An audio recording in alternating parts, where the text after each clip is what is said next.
Sam Rose about this. He's the Director of UNRWA Affairs in Gaza and is joining us from Amman in Jordan. Thank you so much for being with us. So we have now more than 600 Palestinians killed in 5 weeks, not in war, but while waiting for food. How did it come to this, Sam? I mean, how did any of this come to this, quite frankly? More than 600 days into this terrible, terrible war, there just seems to be an ability to find more and more twisted and horrible ways to kill people.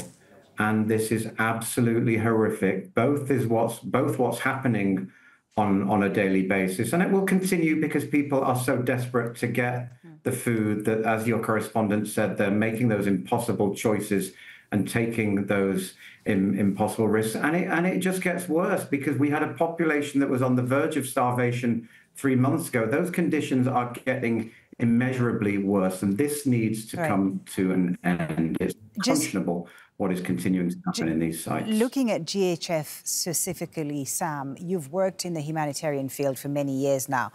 What do you see in GHF's food distribution that immediately signals operational failure to you? It's militarized. It is forcing people to travel long distances through conflict zones to get paltry amounts of assistance, which means that those who are in greatest need are at greatest risk of not being able to get that assistance.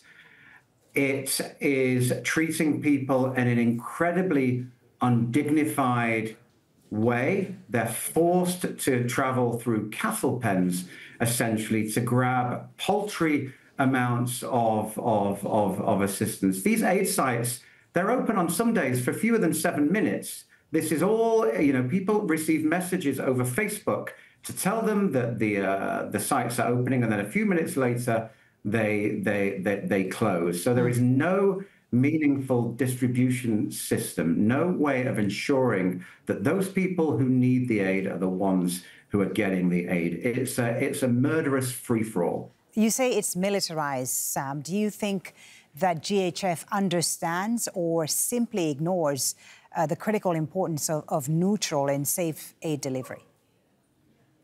I don't know. I mean, you'd have to ask them, but we've had an entire system that has provided aid for populations in need in Gaza, populations in need across the world for 75 or more years under the auspices of the UN and international NGOs. It's complicated, it's delicate, it's nuanced, it takes practitioners who know what they are doing. And any people who do know what they're doing would simply not put in place a system such as this. I mean, there is no way that aid organizations would be allowed to continue with an operation that's seeing hundreds of people killed each week. But for some reason, this is allowed to pass. What does this level of chaos and tragedy really do to the public's trust in humanitarian aid? Are people now too afraid to even seek help? People are faced with an impossible choice. They're so hungry that people will do whatever they can to get the aid. But it's simply the case that in 4 distribution hubs, there are not enough supplies of aid available to meet the needs of the population. So people are faced with impossible choices. We're essentially having a bloody Sunday every single day in Gaza across these different aid. It's horrific. Sam, there are those who believe that this GHF operation is an attempt not just to circumvent and ignore the UN and other organizations, but saw chaos in Gaza, make life intolerable in Gaza, and ultimately push Palestinians out of Gaza. What do you think of this? I mean, I can't. I have my own opinions on some of this. But look, what I can say is that, yeah, life is becoming increasingly intolerable by the day for the population of Gaza. And as you know, and as your audience knows, there are multiple things going on at the same time. So every day we have the massacres at the aid hubs. Every day we have new evacuation orders issued. We have large-scale bombardments of families living in tents, of shelters, etc. And at the same time, no fuel is coming in. No fuel means no water.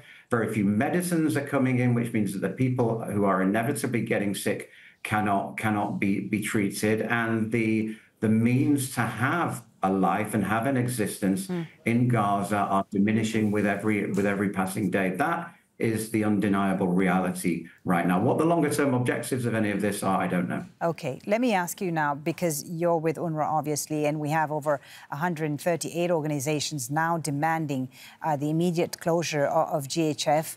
But beyond those demands, I mean, what concrete steps can the UN and its partners actually take to enforce this, especially when the fund, this GHF fund, is backed by powerful states like the US and Israel? I mean, we can't do anything to enforce it. We can continue to advocate.